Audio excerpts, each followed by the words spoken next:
ಕರ್ತನ ಪರಿಶುದ್ಧ ನಾಮಕ್ಕೆ ಸ್ತೋತ್ರವಾಗಲಿ. ಪ್ರಿಯರೇ, ಬಿಗ್ ಜೆ ಮಾಧ್ಯಮದ ಮೂಲಕವಾಗಿ ದೇವರ ವಾಕ್ಯ ನಾವಿರುವಂಥ ಸ್ಥಳಗಳಿಗೇ ಈ ದಿನಗಳಲ್ಲಿ ಪ್ರಸಾರವಾಗ್ತಾ ಇದೆ. ದೇವರ ಉದ್ದೇಶವೇನೆಂದರೆ, ಹೇಗಾದರೂ ಜನರು ರಕ್ಷಿಸಲ್ಪಟ್ಟು ನನ್ನ ರಾಜ್ಯವನ್ನು ಪ್ರವೇಶಿಸಬೇಕೆಂಬುದಾಗಿ, ಸುನೀತಿ ಉಳ್ಳವರಾಗಿ ಆತ್ಮಿಕ ಜೀವಿತದಲ್ಲಿ ನಾವು ನಡೆಯಬೇಕೆಂಬುದಾಗಿ, ಅದಕ್ಕಾಗಿ ದೇವರ ಅವಕಾಶವನ್ನು ಕೊಟ್ಟಿದ್ದಾನೆ. ನಮ್ಮ ಹೃದಯವನ್ನು ತೆರೆಯೋಣ. ದೇವ, ನನ್ನ ಜೊತೆ ನೀನು ಮಾತನಾಡು, ಬಿಡುಗಡೆಯನ್ನುಂಟು ಮಾಡು, ಸತ್ಯದ ಪರಿಜ್ಞಾನದೆಡೆಗೆ ನನ್ನ ನಡೆಸು. ರಕ್ಷಿಸಲ್ಪಟ್ಟಿದ್ದಾಗಿಯೂ ಆ ರಕ್ಷಣೆಯನ್ನು ತೊರೆದು ಬಿಟ್ಟು ಒಂದು ವೇಳೆ ಜೀವಿಸ್ತಿರುವುದಾದರೆ ನನ್ನನ್ನು ಇವತ್ತೇ ಕ್ಷಮಿಸೆಂಬುದಾಗಿ ನಾವು ಒಪ್ಪಿಸಿಕೊಟ್ಟು ಪ್ರಾರ್ಥನೆ ಮಾಡೋಣ. ಪ್ರೀತಿಯುಳ್ಳ ತಂದೆಯಾದ ದೇವರೇ, ನೀನು ಕೊಟ್ಟಿರುವಂಥ ಅಮೂಲ್ಯವಾದ ಸಮಯಕ್ಕಾಗಿ ನಿನಗೆ ನಾವು ಸ್ತೋತ್ರ ಹೇಳ್ತೇವೆ. ನಾವು ವಾಕ್ಯ ಹೇಳ್ತದೆ, ನೀನು ನಂಬಿಗಸ್ತನಾದ ದೇವರು, ನಿನ್ನ ವಾಗ್ದಾನಗಳನ್ನು ಈಡೇರಿಸುವಂಥ ದೇವರು, ಉದ್ದೇಶಿಸಿದನ್ನು ನೆರವೇರಿಸುವಂಥ ದೇವರು. ನಿನ್ನ ಘನವುಳ್ಳ ನಾಮಕ್ಕೆ ಸ್ತೋತ್ರ.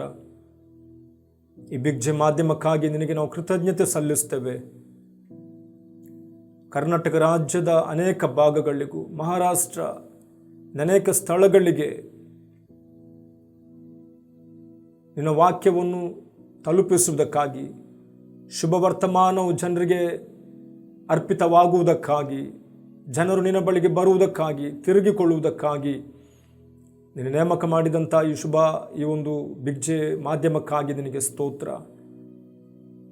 ನಮ್ಮೆಲ್ಲರೊಂದಿಗೂ ಮಾತನಾಡು. ಯೇಸು ನಾಮದಲ್ಲಿ ಬೇಡಿದೆವು ನಮ್ಮ ತಂದೆಯೇ, ಆಮೇನ್. ಕರ್ತನ ಪರಿಶುದ್ಧ ನಾಮಕ್ಕೆ ಸ್ತೋತ್ರವಾಗಲಿ. ಮಾಧ್ಯಮದ ಮೂಲಕವಾಗಿ ನಾವು ಒಬ್ಬರನ್ನೊಬ್ಬರು ಸಂಧಿಸಲಿಕ್ಕಾಗುವಂತೆ ದೇವರ ಕೃಪಾ ಕಾಲದಲ್ಲಿ ನಮಗೆ ಅನುಕೂಲ ಮಾಡಿಕೊಟ್ಟಿದ್ದಾನೆ. ಪ್ರಿಯರೇ, ಕಾರಣ ಒಂದೇ, ನಾವು ಯಾರು ನಶಿಸಿ ಹೋಗಬಾರದೆಂಬುದಾಗಿ. ದೇವರ ವಾಕ್ಯದ ಕಡೆಗೆ ನಾವು ಹೋಗೋಣ. ಲೂಕನು ಬರೆದ ಸುವಾರ್ತೆ 5ನೇ ಅಧ್ಯಾಯದಲ್ಲಿ 5ನೇ ವಚನ ಹೇಳ್ತದೆ, ನಾನು ಓದ್ತೀನಿ. ಅದಕ್ಕೆ ಸೀಮೋನನು, ಗುರುವೇ, ನಾವು ರಾತ್ರಿಯೆಲ್ಲ ಪ್ರಯಾಸಪಟ್ಟರೂ ಏನೂ ಸಿಕ್ಕಲಿಲ್ಲ, ಆದರೆ ನಿನ್ನ ಮಾತಿನ ಮೇಲೆ ಬಲೆಗಳನ್ನು ಹಾಕುತ್ತೇನೆ ಅಂದನು. 6ನೇ ವಚನ, ಹಾಕಿದ ಮೇಲೆ ಮೀನುಗಳು ರಾಶಿ ರಾಶಿಯಾಗಿ ಸಿಕ್ಕಿಕೊಂಡು ಅವರ ಬಲೆಗಳು ಹರಿದು ಹೋಗುತ್ತಿದ್ದವು. ಕರ್ತನಾದ ಯೇಸು ಕ್ರಿಸ್ತನು ಈ ಲೋಕಕ್ಕೆ ಅದ್ಭುತಗಳನ್ನು ಮಾಡುವುದಕ್ಕಾಗಿ ಆತನು ಬಂದನು. ಜನರು ಬಿಡುಗಡೆಯನ್ನು ಕಾಣಬೇಕು, ಕಣ್ಣೀರು ಒರೆಸಲ್ಪಡಬೇಕು, ಕಷ್ಟಗಳಿಂದ, ರೋಗಗಳಿಂದ, ವ್ಯಾಧಿಗಳಿಂದ, ಬಂಧನಗಳಿಂದ ಜನರನ್ನು ವಿಮುಕ್ತಿಗೊಳಿಸಬೇಕು. ಅದು ಅದ್ಭುತವೇ ಸರಿ. ಆದರೆ ಆತನದನ್ನು ಮಾಡಿದನು. ಈ ದಿನಗಳಲ್ಲೂ ಕೂಡ ನಾವು ಅನೇಕ ಕಡೆಗಳಲ್ಲಿ ನಾವು ಕೇಳಲ್ಪಡ್ತೇವೆ. ಒಂದು ವೇಳೆ ನಾವು ಅನುಭವವನ್ನು ಪಡೆದಿರಬಹುದು. ನಮ್ಮ ಕಣ್ಣೀರು ಪ್ರಾರ್ಥನೆ ಮೂಲಕ ಒರೆಸಲ್ಪಟ್ಟದ್ದು, ನಮ್ಮ ಕಷ್ಟಗಳು ನಿವಾರಣೆಯಾದದ್ದು, ರೋಗಗಳಿಂದ ನಾವು ವಿಮುಕ್ತಿ ಹೊಂದಿದ್ದು, ವಿರೋಧವಾಗಿ ಬಂದಂಥ ಸಂಗತಿಗಳ ಮೂಲಕ ಯೇಸು ಕ್ರಿಸ್ತನ ನಾಮದಲ್ಲಿ ನಾವು ಪ್ರಾರ್ಥನೆ ಮಾಡಿದಾಗ ಅದ್ಭುತಗಳನ್ನು ಕಂಡುಕೊಂಡಿದ್ದು, ಇದೆಲ್ಲ ಸತ್ಯವೇ. ಆದರೆ ಅದಕ್ಕೆಲ್ಲದಕ್ಕಿಂತಲೂ ಒಂದು ದೊಡ್ಡ ಅದ್ಭುತ ಇದೆ, ಆತ್ಮ ರಕ್ಷಣೆ. ಹೇಗೆ ನಾನಾ ವಿಧಗಳಲ್ಲಿ ಬರೆಯಲ್ಪಟ್ಟ ವಾಕ್ಯಗಳಲ್ಲಿ ನಾವು ಅದ್ಭುತಗಳನ್ನು ಕಾಣುತ್ತೇವೆಯೋ, ಅದೇ ರೀತಿ ಸುವಾರ್ಥ ಭಾಗದಲ್ಲಿ ಆತ್ಮರಕ್ಷಣೆ ಅದ್ಭುತಗಳನ್ನು ನಾವು ಕಾಣುವವರಾಗಿದ್ದೇವೆ. ಇಲ್ಲಿ ಒಂದು ಘಟನೆಯನ್ನು ನಾವು ಆಲೋಚನೆ ಮಾಡುವಾಗ ದೇವರ ವಾಕ್ಯ ಹೇಳ್ತದೆ, ಒಂದೊಂದು ದಿವಸ ಜನರು ಒತ್ತಾಗಿ ಬಂದು ಆತನ ಮೇಲೆ ಬಿದ್ದುಕೊಂಡು ದೇವರ ವಾಕ್ಯವನ್ನು ಕೇಳುತ್ತಿರಲು ಗೆನಜರೇತ್ ಕೆರೆಯ ಅಂಚಿನಲ್ಲಿ ನಿಂತಿದ್ದ ಆತನು ಆ ಕೆರೆಯ ದಡದಲ್ಲಿ 2 ದೋಣಿಗಳನ್ನು ಕಂಡನು. ಬೆಸ್ತರು ಅವುಗಳೊಳಗಿಂದ ಹೊರಗೆ ಬಂದು ತಮ್ಮ ಬಲೆಗಳನ್ನು ತೊಳೆಯುತ್ತಿದ್ದರು. ಆ ದೋಣಿಗಳಲ್ಲಿ ಸೀಮೋನನ ಒಂದು ದೋಣಿಯನ್ನು ಬೇರೆ ದೋಣಿಗಳಲ್ಲಿತ್ತು. ಆದರೆ ಕರ್ತನು ಪ್ರತ್ಯೇಕಿಸಿಕೊಂಡದ್ದು. ಸೀಮೋನನ ದೋಣಿಯನ್ನು ಆತನು ಹತ್ತಿ ದಡದಿಂದ ಸ್ವಲ್ಪ ದೂರಕ್ಕೆ ನೂಕಬೇಕೆಂದು ಅವನನ್ನು ಕೇಳಿಕೊಂಡನು. ತರುವಾಯ ಆತನು ಕೂತುಕೊಂಡು ದೋಣಿಯೊಳಗಿಂದಲೇ ಆ ಜನರ ಗುಂಪಿಗೆ ಉಪದೇಶ ಮಾಡಿದನು. ಮಾತಾಡುವುದನ್ನು ಮುಗಿಸಿದ ಮೇಲೆ ಸಿಮೋನನಿಗೆ, ಆಳವಾದ ಸ್ಥಳಕ್ಕೆ ದೋಣಿಯನ್ನು ನಡೆಸಿ ಮೀನು ಬೇಟೆಗಾಗಿ ನಿನ್ನ ಬಲೆಗಳನ್ನು ಹಾಕಿರಿ ಎಂದು ಹೇಳಿದನು. ಅದಕ್ಕೆ ಸಿಮೋನನು, ಗುರುವೇ, ನಾವು ರಾತ್ರಿಯೆಲ್ಲ ಪ್ರಯಾಸಪಟ್ಟರು, ಏನೂ ಸಿಕ್ಕಲಿಲ್ಲ, ಆದರೆ ನಿನ್ನ ಮಾತಿನ ಮೇಲೆ ಬಲೆಗಳನ್ನು ಹಾಕುತ್ತೇನೆ ಅಂದನು.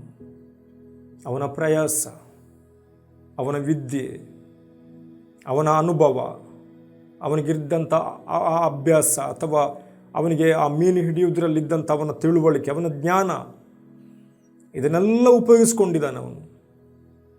ರಾತ್ರಿಯೆಲ್ಲ ಕಷ್ಟಪಟ್ಟನು. ಯಾಕಂದರೆ ಅವನ ಜೀವಿತದ ಒಂದು ಭಾಗವಾಗಿದೆ ಅದು ಮೀನು ಹಿಡಿಯುವಂಥದ್ದು. ಅದೇ ಅವನ ಜೀವನವಾಗಿದೆ. ಬೆಸ್ತನಾಗಿದ್ದ. ಮೀನು ಹಿಡಿಯುವುದರ ಮೂಲಕ ತನ್ನ ಜೀವಿತವನ್ನು ಅವನು ಸಾಗಿಸ್ತಿದ್ದ. ಅವನೊಟ್ಟಿಗೆ ಅನೇಕರು ಸೇರಿ ಬರ್ತಿದ್ರು, ಸಹಾಯಕ್ಕಾಗಿ ಇರ್ತಿದ್ರು. ಅಲ್ಲಿ ನಾವು ನೋಡ್ತೇವೆ ಬೇರೆ ಅನೇಕ ದೋಣಿಗಳಿದ್ದವು. ಆದರೆ ಸ್ವಾಮಿಯು ಆ ಸ್ಥಳಕ್ಕೆ ಬಂದಂಥ ಸಂದರ್ಭಗಳಲ್ಲಿ ಅವನ ದೋಣಿಯನ್ನು ದೃಷ್ಟಿಸಿದನು. ಸೀಮೋನನೆಂಬುದಾಗಿ ಅವನನ್ನು ಕರೆದನು.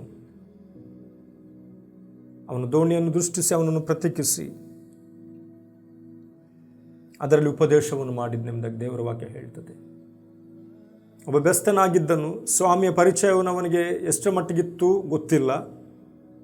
ಅದರ ಸ್ವಾಮಿ ಬಂದಾಗ ಸ್ವಾಮಿ ಹೇಳ್ತಿದ್ದಾನೆ, ಪೇತ್ರನೇ ಸ್ವಲ್ಪ ದೋಣಿಯನ್ನು ಮುಂದಕ್ಕೆ ತಳ್ಳು.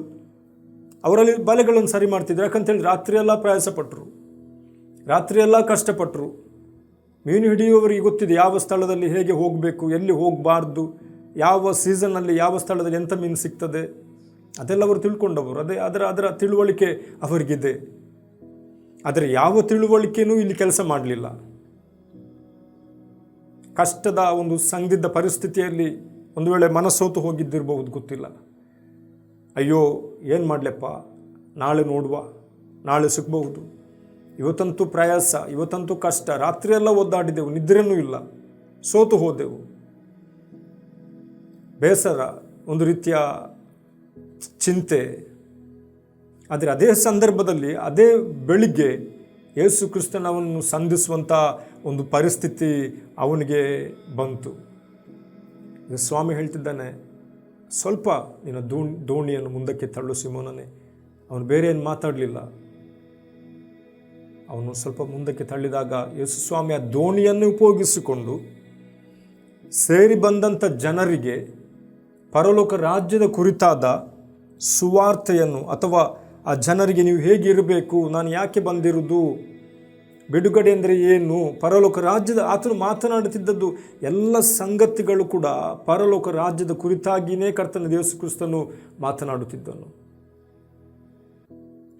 ಕೆಲವು ಭಾಗಗಳಲ್ಲಿ ಆತ ನಾವು ನೋಡ್ತೇವೆ, ನಾನು ಅದ್ಭುತಗಳನ್ನು ಮಾಡಲಿಕ್ಕೆ ಮಾತ್ರ ಬಂದದಲ್ಲ, ದೇವರ ರಾಜ್ಯದ ಸುವಾರ್ತೆಯನ್ನು ನಾನು ಬೇರೆ ಊರುಗಳಿಗೂ ಸಾರಬೇಕಾಗಿದೆ, ಇದಕ್ಕಾಗಿ ಕಳುಹಿಸಲ್ಪಟ್ಟಿದ್ದೇನೆಂಬುದಾಗಿ ಯೇಸು ಸ್ವಾಮಿಯು ತನ್ನನ್ನು ಹುಡುಕಿ ಬಂದಿದ್ದಂಥ, ತನ್ನನ್ನು ಹಿಂಬಾಲಿಸುತ್ತಿದ್ದಂಥ ಜನರಿಗೆ ಆತನು ಈ ಮಾತುಗಳನ್ನು ಅವನು ಹೇಳ್ತಿದ್ದನು. ಇಲ್ಲಿ ಕೂಡ ಉಪದೇಶ ಮಾಡ್ತಾ ಇದ್ದಾನೆ, ಸಾರ್ತಾ ಇದ್ದಾನೆ. ಅದೆಲ್ಲ ಮುಗ್ದ ಮೇಲೆ ದೇವರ ವಾಕ್ಯ ಹೇಳ್ತಿದ್ದೆ, ಮಾತಾಡುವುದನ್ನು ಮುಗಿಸಿದ ಮೇಲೆ ಈಗ ಸ್ವಾಮಿ ಹೇಳ್ತಿದ್ದಾನೆ, ತಾನು ಏನು ಮಾಡಬೇಕೆಂಬುದಾಗಿ ಆ ದೋಣಿಯನ್ನು ಪ್ರತ್ಯೇಕಿಸಿಕೊಂಡು ಆ ಕೆಲಸವನ್ನು ಮಾಡಿ ಮುಗಿಸಿದ. ಆತನು ತೃಪ್ತನಾದ. ಸೀಮೋನನು ದೋಣಿಯನ್ನು ಉಪಯೋಗಿಸಿಕೊಂಡನು, ತನ್ನ ಮುಖ್ಯವಾದ ಉದ್ದೇಶವನ್ನು ಅಲ್ಲಿ ಪೂರೈಸಿದ್ದನು. ಈಗ ಸೀಮೋನನ ಚಿಂತೆ ಆತನಿಗೆ ಗೊತ್ತಿದೆ, ಅವನ ಒಳಗಿನ ಒಂದು ವೇದನೆ ಅವನಿಗೆ ಗೊತ್ತಿದೆ, ಆದರೂ ಒಪ್ಪಿಕೊಂಡಿದ್ದಾನೆ. ಕರ್ತನ ಯೇಸು ಕ್ರಿಸ್ತನ ಅಲ್ಲವಾ, ಅವನು ಹೇಳುವ ಮಾತಿಗೆ ನಾವು ಬೇಡ ಎನ್ನುವುದು ಬೇಡ, ಮೀನಿನ ವಿಷಯ ನಾಳೆ ನೋಡುವ, ಏನೋ ಆತನಿಗೆ ದೋಣಿ ಬೇಕಾಗಿದೆ ಅಂತೆ, ಸ್ವಲ್ಪ ಉಪಯೋಗಿಸಲಿ. ಆತನು ಉಪಯೋಗಿಸೋದಕ್ಕೆ ಕೊಟ್ಟ. ಆದರೆ ಅದರ ಪ್ರತಿಫಲ ಅದ್ಭುತವಾದ ಕಾರ್ಯಗಳನ್ನು ಆತನು ಕಾಣುವುದಕ್ಕೆ ಸಾಧ್ಯ ಮಾಡಿತ್ತು. ಸಮರ್ಪಿಸಿಕೊಂಡ, ಒಪ್ಪಿಸಿಕೊಂಡ. ಕಷ್ಟ ಇದ್ದರೂ, ಚಿಂತೆ ಇದ್ದರೂ, ತನಗೆ ಸಾಮರ್ಥ್ಯ ಇಲ್ಲದಿದ್ದರೂ, ಆ ಒಂದು ಪರಿಸ್ಥಿತಿ ಆತನು ಬಿಟ್ಟು ಕೊಡುವಂಥ ಒಂದು ಸ್ಥಿತಿ ಅಲ್ಲದಿದ್ದರೂ ಸ್ವಾಮಿ ಕೇಳಿದಾಗಲ್ಲ, ಓಕೆ ಆತನು ಒಪ್ಪಿಸಿಕೊಟ್ಟಾಗ ಈಗ ಸ್ವಾಮಿ ತನ್ನ ತಂದೆಯ ಚಿತ್ತವನ್ನು ನೆರವೇರಿಸಿದರ ಮೇಲೆ ಪರಲೋಕ ರಾಜ್ಯದ ಕುರಿತಾಗಿ ಉಪದೇಶ ಎಂಬುದಾಗಿ ಬರೆಯಲ್ಪಟ್ಟಿದೆ. ಉಪದೇಶವನ್ನು ಸಾರಿದ ಮೇಲೆ ಈಗ ಸೀಮೋನನಿಗೆ ಹೇಳ್ತಿದ್ದಾನೆ, ಸೀಮೋನನೇ ಈಗ ಏನು ಮಾಡು, ನೀನು ಮೀನು ಬೇಟೆಗಾಗಿ ಸ್ವಲ್ಪ ಆಳವಾದ ಸ್ಥಳಕ್ಕೆ ದೋಣಿಯನ್ನು ನಡೆಸಿ ಮೀನು ಬೇಟೆಗಾಗಿ ನಿನ್ನ ಬಲೆಗಳನ್ನು ಹಾಕಿರಿ ಎಂದು ಹೇಳಿದ್ದಾನೆ. ಆಗ ಸೀಮೋನ್ ಪೇತ್ರನು ದೇವರ ವಾಕ್ಯ ಹೇಳ್ತದೆ, ಆತನು ಹೇಳ್ತಿದ್ದಾನೆ, ಸ್ವಾಮಿ ಏನು ರಾತ್ರಿಯೆಲ್ಲ ಕಷ್ಟಪಟ್ಟೆವು, ರಾತ್ರಿಯೆಲ್ಲ ಪ್ರಯಾಸಪಟ್ಟೆವು, ಏನು ಸಿಕ್ಕಲಿಲ್ಲ. ಆದರೂ ನಿನ್ನ ಮಾತಿನ ಮೇಲೆ ನಾನು ಹಾಕ್ತೇನೆ. ಯಾಕಂತ ಹೇಳಿದರೆ ಮೊದಲು ಉಪದೇಶವನ್ನು ಅವನು ಕೇಳಿದ್ದಾನೆ. ದೇವರ ವಾಕ್ಯ ಹೇಳ್ತದೆ, ಯೇಸು ಸ್ವಾಮಿ ನಿನ್ನ ರಕ್ಷಕನಾಗಿ ಲೋಕದಲ್ಲಿ ಯಾತ್ರೆ ಮಾಡಿದಂಥ ಸಂದರ್ಭದಲ್ಲಿ ಆತನ ಉಪದೇಶವನ್ನು ಕೇಳಿದಂಥ ಜನರು ಹೀಗೆ ಹೇಳ್ತಿದ್ರು, ಇವನು ವಿದ್ಯಾಭ್ಯಾಸ ಇಲ್ಲದವನು, ಶಾಸ್ತ್ರಾಭ್ಯಾಸ ಮಾಡದವನು, ಆದರೆ ಇವನು ಮಾಡುವಂಥ ಬೋಧನೆ, ಇವನ ಉಪದೇಶ ಇದು ಅಧಿಕಾರದಿಂದ ಕೂಡಿದೆ, ಬಲದಿಂದ ಕೂಡಿದೆ. ಶಾಸ್ತ್ರಿಗಳ ಮಾತುಗಳ ಹಾಗೆ ಅಲ್ಲಲ್ಲ. ಶಾಸ್ತ್ರಿಗಳು ಜ್ಞಾನ ಉಳ್ಳವರು, ಧರ್ಮಶಾಸ್ತ್ರವನ್ನು ಅರಿತು ಓದಿ ಬೋಧನೆ ಮಾಡುತ್ತಿದ್ದವರು. ಅದರಲ್ಲಿ ಒಂದು ವ್ಯತ್ಯಾಸ. ಯಾಕಂತ ಹೇಳಿದರೆ ಪರಲೋಕ ರಾಜ್ಯದ ಮಾತುಗಳನ್ನು, ಸುವಾರ್ತೆಯ ಕುರಿತಾದ ಮಾತುಗಳನ್ನು, ಬಿಡುಗಡೆಯ ಮಾತುಗಳನ್ನು, ಸತ್ಯದ ಆಳವಾದಂಥ ದೇವರ ರಾಜ್ಯದ ಚಿತ್ತದ ಕುರಿತಾದ ಮಾತುಗಳನ್ನು ಯೇಸು ಕ್ರಿಸ್ತನು ಮಾತನಾಡುತ್ತಿದ್ದನು. ಕನ್ಯಾಮರಿಯಳ ಗರ್ಭದಲ್ಲಿ ಧರಿಸಲ್ಪಟ್ಟಂತ ಆತನು. ಅದರಿಂದ ಅದರಲ್ಲಿ ಶಕ್ತಿ ಅಡಕವಾಗಿತ್ತು. ಅದ್ಭುತಗಳ ಕುರಿತಾಗಿ ಮಾತನಾಡುವ ಸ್ವಾಮಿ ಹೇಳ್ತಾನೆ, ನೀನು ನಂಬಿದಂತೆ ನಿನಗಾಗಲಿ, ನಿನ್ನ ನಂಬಿಕೆ ನಿನ್ನನ್ನು ಸ್ವಸ್ಥ ಮಾಡಲಿ, ನೀನು ನಂಬಿದರೆ ದೇವರ ಮಹಿಮೆಯನ್ನು ಕಾಣುವಿ. ಎಲ್ಲರೂ ನಮಗೇನೆ, ನಮ್ಮ ಕೈಗೆ ಆತನು ಕೊಟ್ಟಿದ್ದಾನೆ. ನೀವು ಮಾಡಿದರೆ ಉಂಟು, ನಾನು ಹೇಳುವುದಷ್ಟೇ. ನೀವು ಒಪ್ತೀರಾ, ನಂಬ್ತೀರಾ? ನಂಬಿಕೆ ಎಂಬುದಾಗಿ ಹೇಳುವಾಗ ಕೇಳಿದ ಮಾತಿಗೆ ವಿಧೇಯರಾಗುವುದು, ಒಪ್ಪಿಸಿಕೊಡುವಂಥದ್ದು, ಇದು ನಂಬಿಕೆಯ ಮೂಲ. ನಂಬಿಕೆ ಯಾರ ಹತ್ರನೂ ಇಲ್ಲ, ಅದೆಲ್ಲಿಂದಲ್ಲಿ ತಗೊಂಡು ಬರಲಿಕ್ಕೆ ಆಗುವುದಿಲ್ಲ. ಅಥವಾ ನಾವು ಹುಟ್ಟುವಾಗ ನಮ್ಮ ಒಳಗೆ ಯಾರು ಇಟ್ಟಿಲ್ಲ.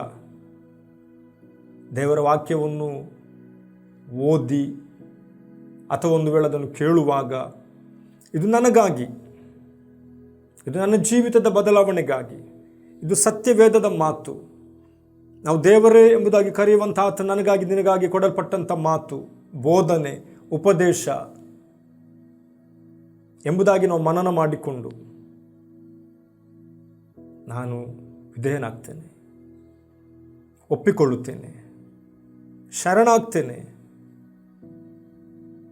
ಎಂಬುದಾಗಿ ಹೇಳುವವರ ಜೀವಿತದಲ್ಲಿ ಆ ಮಾತುಗಳನ್ನು ಅವರು ಸ್ವೀಕಾರ ಮಾಡಿಕೊಂಡಾಗ, ಒಪ್ಪಿಕೊಂಡಾಗ, ಅದಕ್ಕೆ ವಿಧೇಯರಾಗುವುದಕ್ಕಾಗಿ ತಮ್ಮನ್ನು ಸಮರ್ಪಿಸಿಕೊಂಡಾಗ, ಆ ಸಜೀವವಾಗಿರುವಂಥ ಆ ಮಾತು, ಆ ವಾಕ್ಯ ಅಥವಾ ಉಪದೇಶ ಅಥವಾ ಬೋಧನೆ ಅಥವಾ ಸಂದೇಶ ಅವರ ಜೀವಿತದಲ್ಲಿ ಆಂತರ್ಯದಲ್ಲಿ ನಂಬಿಕೆಯನ್ನು ಹುಟ್ಟಿಸ್ತದೆ. ಆ ನಂಬಿಕೆ ಹುಟ್ಟಿದ ಮೇಲೆ ಅದು ವ್ಯರ್ಥವಾಗಿ ಹೋಗುವುದಿಲ್ಲ, ಅದು ತನ್ನ ಕಾರ್ಯವನ್ನು ತೋರಿಸ್ತದೆ. ಅದು ನಮ್ಮ ಜೀವಿತದಲ್ಲಿ ಒಂದು ಹೊಸತನವನ್ನು, ಹೊಸ ಅಧ್ಯಾಯವನ್ನು ಆರಂಭಿಸ್ತದೆ. ಅದಕ್ಕೆ ಹೇಳುವುದು ನಂಬಿಕೆ ಬೇಕೆಂಬುದಾಗಿ. ಸಾಮಾನ್ಯ ನಾವು ಹೇಳ್ತೇವೆ ನನಗೆ ನಂಬಿಕೆ ಉಂಟು. ಅದಕ್ಕೆ ಯಾಕೋಬನ ಪತ್ರಿಕೆಯಲ್ಲಿ ನೋಡ್ತೇವೆ, ಕ್ರಿಯೆಗಳಿಲ್ಲದ ನಂಬಿಕೆ ಸತ್ತು ಹೋದದೆಂಬುದಾಗಿ. ಪ್ರಿಯರೇ, ಅರ್ಥ ಮಾಡಿಕೊಳ್ಳೋಣ ಜೀವಿತದಲ್ಲಿ. ನಾನಾಗ ತಾನೇ ಹೇಳಿದೆ, ನಾನು ಕ್ರೈಸ್ತನಾಗಿ ಹುಟ್ಟಿ ಬೆಳೆದವನ್ನೇ. ಗೋರಿಗುಡ್ಡೆ ಹೆಬಿಕ್ ಮೆಮೋರಿಯಲ್ ಚರ್ಚ್ನ ಸದಸ್ಯನು ಇವತ್ತಿಗೂ ನಾನು ದೇವರ ವಾಕ್ಯ ಓದಿದ್ದೇನೆ, ಕೇಳಿದ್ದೇನೆ. ಉತ್ತಮವಾದ ಅಸ್ತಿವಾರವು ನಮಗೆ ಅಲ್ಲಿ ಹಾಕಿದ್ದಾರೆ. ಬೈಬಲ್ ಓದಲಿಕ್ಕೆ ಕಲ್ತದೆ ಆ ಸಭೆಯಲ್ಲೇ, ಸಂಡೇ ಸ್ಕೂಲ್ಗಳಲ್ಲಿ ಮಾಸ್ಟರ್ನವರು, ಟೀಚರ್ನವರು ನಮಗೆ ಕಲಿಸಿದ್ರು, ಅಯ್ಯ ನಮಗೆ ಬೋಧಿಸಿದ್ರು. ಇವತ್ತಿಗೂ ಅದನ್ನು ನೆನಪಿಸಿಕೊಳ್ತೇವೆ. ಇವತ್ತು ಆ ಗೌರವ, ಯಾಕಂತೇಳಿದ್ರೆ ಅಂಥ ಅಸ್ತಿವಾರವು ಆ ಸಭೆ ನಮಗೆ ಹಾಕಿತ್ತು. ಅಂಥ ಕ್ರಮಬದ್ಧವಾದಂಥ, ಶಿಸ್ತುಬದ್ಧವಾದಂಥ ಬೋಧನೆಗಳನ್ನು ನಮಗೆ ಆ ಸಭೆಯಲ್ಲಿ ನಾವು ಕೇಳಿದ್ದೇವೆ. ಅಯ್ಯ ನಮ್ಮನ್ನು ಹಾಗೆ ನಡೆಸಿದ್ರು, ಟೀಚರ್ಸ್ನವರು ನಮ್ಮನ್ನು ಹಾಗೆ ನಡೆಸಿದ್ರು. ಇವತ್ತಿಗೂ ನಾನು ಒಪ್ಪಿಕೊಳ್ತೇನೆ, ಒಂದು ಶಿಸ್ತುಬದ್ಧವಾದಂಥ ಒಂದು ಸಭೆ ಎಂಬುದಾಗಿ ಹೇಳುವುದಕ್ಕಾಗಿ ಸಂತೋಷಿಸ್ತೇನೆ. ಆದರೆ ಇನ್ನೂ ಸರಿಯಾದ ನಂಬಿಕೆ ಎಂಬುದಾಗಿ ನಾನು ಅರ್ಥ ಮಾಡಿಕೊಳ್ಳುವುದಕ್ಕೆ ಸ್ವಲ್ಪ ಸಮಯ ಹೋಗಬೇಕಾಗಿ ಬಂತು. ನನಗೆ ಸರಿಯಾಗಿ ಓದಿ ಅರ್ಥ ಮಾಡಿಕೊಂಡಾಗ, ಸರಿಯಾಗಿ ಬೋಧನೆಗಳನ್ನು ಗ್ರಹಿಸಿಕೊಂಡಾಗ, ಉಪದೇಶವನ್ನು ಕೇಳಿ ಅರ್ಥ ಮಾಡಿದಾಗ ನನಗಿನ್ನೂ ಸ್ವಲ್ಪ ನಂಬಿಕೆ ಅಂದರೆ ಏನೆಂಬುದಾಗಿ ಅರ್ಥ ಆಯಿತು. ಇಲ್ಲಿ ನಾವು ನೋಡ್ತೇವೆ ಅದ್ಭುತಗಳನ್ನು ಕಂಡಂಥ ನಂಬಿಕೆ. ಆ ನಂಬಿಕೆ ಆತ್ಮರಕ್ಷಣೆಗೆ ನನ್ನನ್ನು ನಡೆಸಿತ್ತು. ಇಲ್ಲೂ ಆತ್ಮರಕ್ಷಣೆಯ ಒಂದು ಸಂಗತಿ ಇದೆ. ನನ್ನ ನಂಬಿಕೆ ಕುರಿತಾಗಿ ಮಾತನಾಡಲಿಕ್ಕೆ ದೇವರು ಕೃಪೆ ಕೊಟ್ಟಿದ್ದಾನೆ. ಉಪದೇಶವನ್ನು ಕೇಳಿದ ಪೇತ್ರನಿಗೆ ಅರ್ಥ ಆಗಿದ್ದಿರ್ಬೋದು, ಇವನ ಮಾತುಗಳೇ ಬೇರೆ ಅಲ್ವಾ, ಜನರಿಗೆ ಈ ರೀತಿ ಉಪದೇಶ ಮಾಡ್ತಾನೆ, ಅದಕ್ಕೆ ನೀವನ ಹಿಂದೆ ಬರ್ತಾರೆ ಕಾಣಬೇಕು. ಬಹಳ ಸತ್ಯವಾಗಿ ಮಾತನಾಡ್ತಾನೆ, ಬಹಳ ಇದ್ದದನ್ನಿದ್ದ ಹಾಗೆ ಮಾತಾಡ್ತಾನೆ, ನೇರವಾಗಿ ಹೇಳ್ತಿದ್ದಾನಲ್ಲ. ಏನೋ ಒಂದು ಅಧಿಕಾರಿಯವನ ಮಾತುಗಳಲ್ಲಿ ಕಾಣ್ತಿದೆಯಲ್ಲ, ಅವನಿಗೂ ಅರಿವಾಗಿದ್ದಿರಬಹುದು.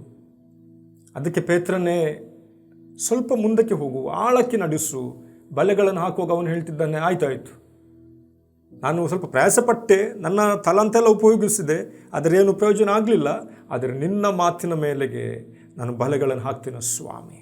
ಅವರ ವಾಕ್ಯ ಹೀಗೆ ಹೇಳ್ತದೆ, ಆದರೆ ನಿನ್ನ ಮಾತಿನ ಮೇಲೆ ಬಲೆಗಳನ್ನು ಹಾಕುತ್ತೇನೆ ಅಂದನು. ಹಾಕಿದ ಮೇಲೆ ಮೀನುಗಳು ರಾಶಿ ರಾಶಿಯಾಗಿ ಸಿಕ್ಕಿಕೊಂಡು ಅವರ ಬಲೆಗಳು ಹರಿದು ಹೋಗುತ್ತಿದ್ದವು ಅಂತ. ಮೀನೇ ಇರಲಿಲ್ಲ. ಅವರೆಲ್ಲ ನೋಡಿದ್ದಾರೆ ರಾತ್ರಿಯೆಲ್ಲ. ಆದರೆ ಬೆಳಿಗ್ಗೆ ಸ್ವಾಮಿಯ ಮಾತು, ಅವನ ಒಪ್ಪಿಕೊಳ್ಳುವಿಕೆ, ಅವನ ವಿಧೇಯತೆ ಅವನ ಜೀವಿತದಲ್ಲಿ ಇಲ್ಲದನ್ನು ಇರುವಂತಾಗಿ ಮಾಡಿತ್ತು. ಅದ್ಭುತಗಳನ್ನು ಕಂಡುಕೊಂಡ.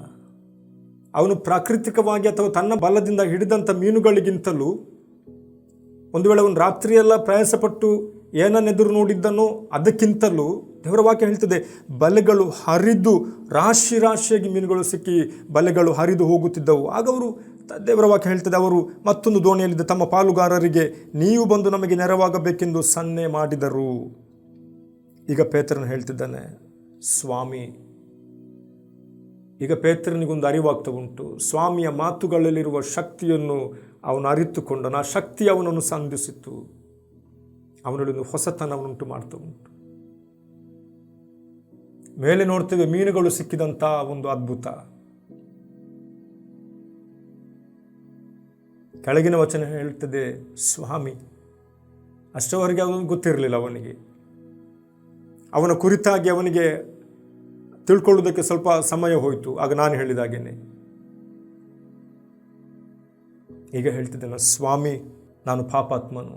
ಮೊಣಕಾಲಿಗೆ ಕಾಲಿಗೆ ಅಡ್ಡ ಬಿದ್ದು ಸಾಷ್ಟಾಂಗ ನಮಸ್ಕಾರ ಮಾಡಿ ಅವನು ಹೇಳ್ತಿದ್ದೇನೆ, ಸ್ವಾಮಿ, ನಾನು ಪಾಪಾತ್ಮನು, ನನ್ನನ್ನು ಬಿಟ್ಟು ಹೋಗಬೇಕು ಅಂದನು. ಯಾಕಂದರೆ ಅವನಿಗೂ ಅವನ ಸಂಗಡಿದ್ದವರೆಲ್ಲರಿಗೂ ತಾವು ಹಿಡಿದ ಮೀನುಗಳ ನಿಮಿತ್ತ ವಿಸ್ಮಯ ಹಿಡಿದಿತ್ತು. ಸೀಮೋನನ ಪಾಲುಗಾರರಾಗಿದ್ದ ಜೆಬೆದಾಯನ ಮಕ್ಕಳಾದ ಯಾಕೋಬ, ಯೋಹಾನರು ಹಾಗೆಯೇ ವಿಸ್ಮಯ ಪಟ್ಟರು. ಯೇಸು ಸೀಮೋನನಿಗೆ, ಅಂಜಬೇಡ. ಇಲ್ಲಿ ಇನ್ನೊಂದು ವ್ಯತ್ಯಾಸ, ಇನ್ನೊಂದು ಮಹತ್ತರ ಕಾರ್ಯ. ಇಷ್ಟರವರೆಗೆ ನೀನು ಮೀನು ಹಿಡಿದುವ ಬೆಸ್ತನಾಗಿದ್ದೀಯಲ್ಲ, ಮೀನುಗಳನ್ನು ಹಿಡಿದು ಜೀವನ ಮಾಡ್ತಿದ್ದೀಯಲ್ಲ, ವ್ಯಾಪಾರ ಮಾಡಿ ಬದುಕ್ತಿದ್ದೀಯಲ್ಲ, ರಾತ್ರಿ ಸಿಕ್ಕಿಲ್ಲ ಅಂತ ಬೇಸರ ಮಾಡಿಕೊಂಡು ಹಗಲೆಲ್ಲ ಬಲೆಗಳನ್ನು ರಿಪೇರಿ ಮಾಡಿಕೊಂಡು ನಾಳೆ ಇವತ್ತಿನ ಸಾಯಂಕಾಲಕ್ಕೋ ರಾತ್ರಿಗೋ ಸಿದ್ಧವಾಗ್ತಿದ್ದೀಯಲ್ಲ, ಅದನ್ನು ಬಿಟ್ಟಾಕು.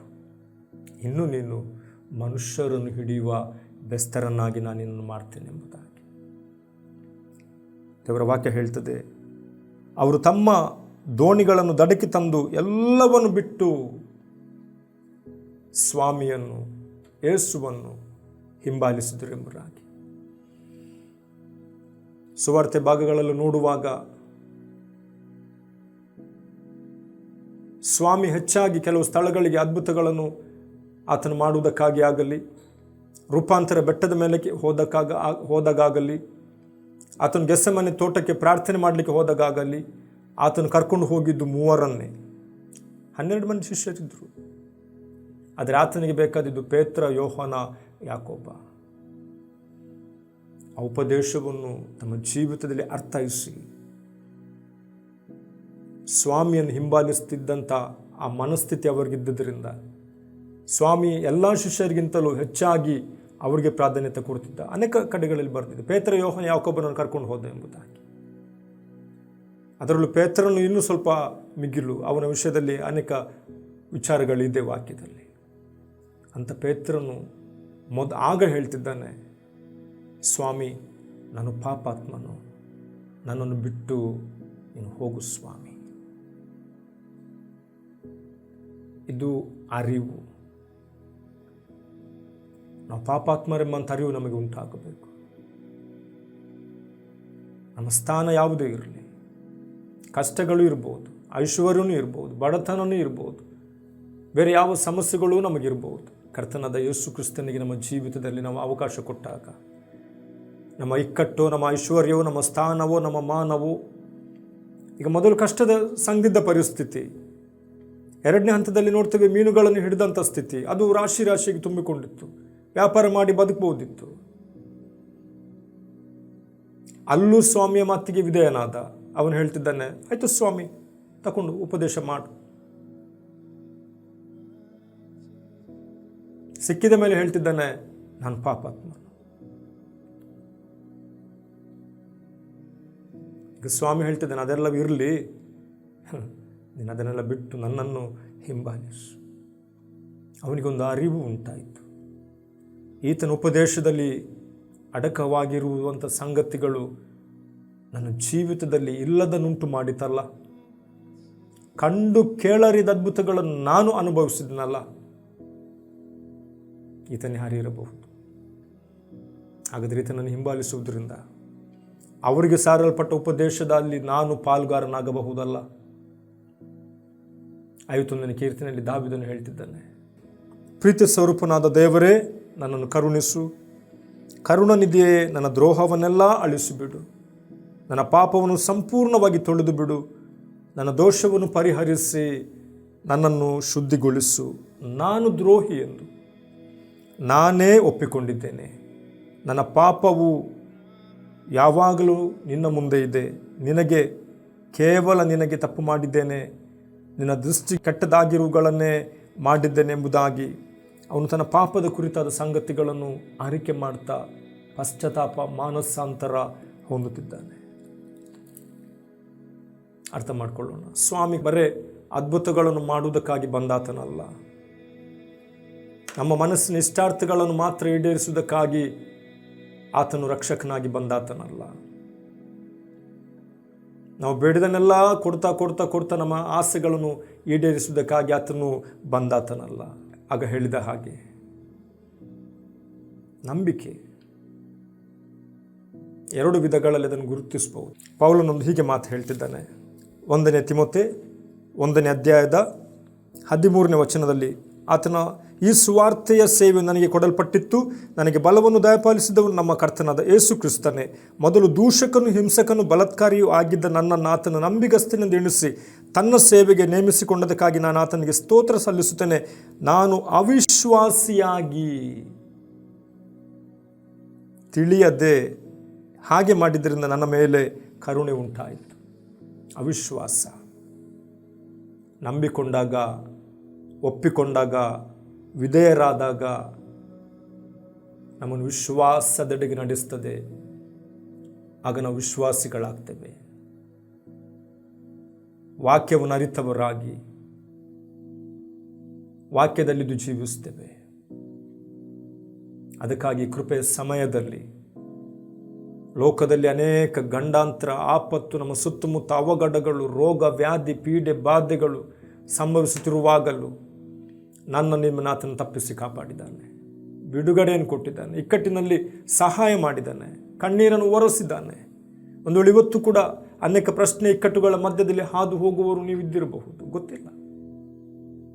ಆದರೆ ನಿನ್ನ ಮಾತಿನ ಮೇಲೆ ನಾನು ಬಲೆಗಳನ್ನು ಹಾಕಿದ ಪೇತ್ರನ ಹಾಗೆ, ಸ್ವಾಮಿ ನಿನ್ನ ಕೇಳುತ್ತಿರುವ ಮಾತಿನ ಮೇಲೆ ನಾನು ವಿಧೇಯನಾಗ್ತೇನೆ, ಒಪ್ಪಿಕೊಳ್ಳುತ್ತೇನೆ, ನನಗೆ ಸಹಾಯ ಮಾಡೆಂಬುದಾಗಿ ಕೇಳುವಾಗ ಸ್ವಾಮಿ ಸಂಧಿಸ್ತಾನೆ.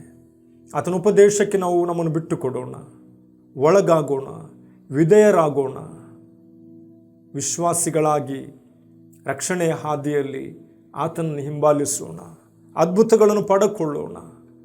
ಆತನಿಂದ ಆಗದ ಕಾರ್ಯ ಒಂದು ಇಲ್ಲ ಎಂಬುದಾಗಿ ನಾವು ನಂಬೋಣ. ಆತನ ಬಿಡುಗಡೆಯನ್ನು ಕೊಡುವವನಾಗಿದ್ದಾನೆ, ಸಹಾಯ ಮಾಡುವವನಾಗಿದ್ದಾನೆ. ಬರೀ ಅದ್ಭುತಗಳ ಮೂಲಕವಾಗಿ ನಾವು ಜೀವಿಸುತ್ತಿರುವುದಾದರೆ, ರಕ್ಷಣೆ ಎಂಬುದು ನಮಗಿಲ್ಲದೆ ಹೋಗುವುದಾದರೆ, ಉಪದೇಶದಲ್ಲಿ ನಾವು ಪಾಲ್ಗೊಳ್ಳದೆ ಹೋಗುವುದಾದರೆ ನಾವು ನಿತ್ಯವಾದ ನರಕದ ಯಾತನೆಯನ್ನು ಅನುಭವಿಸಬೇಕಾಗ್ತದೆ. ಪ್ರಿಯರೇ, ಅರ್ಥ ಮಾಡಿಕೊಳ್ಳೋಣ. ದೇವರ ಪರಿಶುದ್ಧ ನಾಮಕ್ಕೆ ಸ್ತೋತ್ರ. ಈ ವಾಕ್ಯಗಳ ಮೂಲಕ ದೇವರು ನಿಮ್ಮನ್ನು ಆಶೀರ್ವದಿಸಲಿ. ಈ ಬಿಗ್ ಜೆ ಮಾಧ್ಯಮಕ್ಕಾಗಿ ಕೂಡ ನೀವು ಪ್ರಾರ್ಥನೆ ಮಾಡಿರಿ.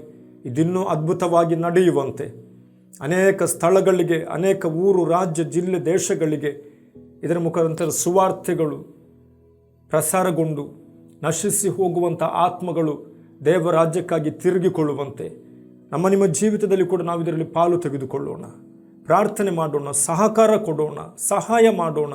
ಆಗ ದೇವರಾಜ್ಯ ಅಭಿವೃದ್ಧಿ ಆಗ್ತದೆ. ನಾವು ನೀವುಗಳು ನಂಬಿಗಸ್ತ ದೇವರ ಮಕ್ಕಳಾಗಿ ಈ ಲೋಕಯಾತ್ರೆ ಮಾಡುವಾಗ ಕರ್ತನ ಭಕ್ತರಾಗಿ ನಾವು ಜೀವಿಸಿ ನಿತ್ಯ ವಿಶ್ರಾಂತಿಯಲ್ಲಿ ನಾವು ಸೇರುವುದಕ್ಕೆ ಸಾಧ್ಯವಾಗ್ತದೆ. ದೇವರ ವಾಕ್ಯಗಳನ್ನು ಆಶೀರ್ವದಿಸಲಿ. ಪ್ರಾರ್ಥನೆ ಮಾಡೋಣ. ಮಹೋನ್ನತನಾದ ದೇವರೇ, ನಂಬಿಕೆಯನ್ನು ಹುಟ್ಟಿಸುವಾತನು ಪೂರೈಸುವಾತನಾದ ಯೇಸು ಕ್ರಿಸ್ತನಲ್ಲಿ ನಮ್ಮ ದೃಷ್ಟಿ ಇಟ್ಟು ನಿನ್ನ ಬಳಿಗೆ ನಾವು ಬಂದಿದ್ದೇವೆ. ನಿನ್ನ ಆತ್ಮನ ನಮಗೆ ಸಹಾಯಕ್ಕಾಗಿ ನೀನು ಕೊಟ್ಟಿದ್ದಿ, ನಿನಗೆ ಸ್ತೋತ್ರ. ದೇವರೇ, ಬಲಪಡಿಸು. ಬಿತ್ತಲ್ಪಟ್ಟ ವಾಕ್ಯವು ಪ್ರತಿಯೊಬ್ಬರ ಜೀವಿತದಲ್ಲಿ ಅದೊಂದು ಹೊಸ ಕಾರ್ಯಗಳನ್ನು ಮಾಡಲಿ, ಹೊಸ ಅಧ್ಯಾಯವನ್ನು ಆರಂಭಿಸಲಿ. ವಿಶ್ವಾಸದಲ್ಲಿ ನೆಲೆ ನಿಲ್ಲುವುದಕ್ಕೆ ಸಹಾಯ ಮಾಡು. ಇದರಿಂದ ನಿನಗೆ ಮಹಿಮೆ ಉಂಟಾಗಲಿ. ಯೇಸು ಕ್ರಿಸ್ತನ ನಾಮದಲ್ಲಿ ಬೇಡಿದೆ ನಮ್ಮ ತಂದೆಯೇ, ಆಮೆನ್.